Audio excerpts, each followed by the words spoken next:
К нам приехала новинка, бюджетная чугунная печь-камин «Сибирь». Делается в городе Новосибирск. Это, наверное, одна из самых бюджетных печей-каминов. Сейчас она находится в транспортировочном состоянии на поддоне.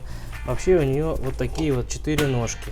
То есть она ставится на ножки, вот, крепится на болты. Это зольный ящик.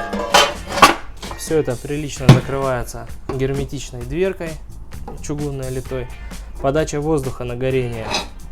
Вот тут откручивающийся такой клапан.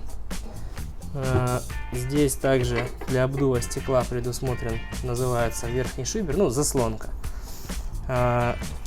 Сюда вот ручечка для того, чтобы ее двигать. Это для того, чтобы не коптилось стекло.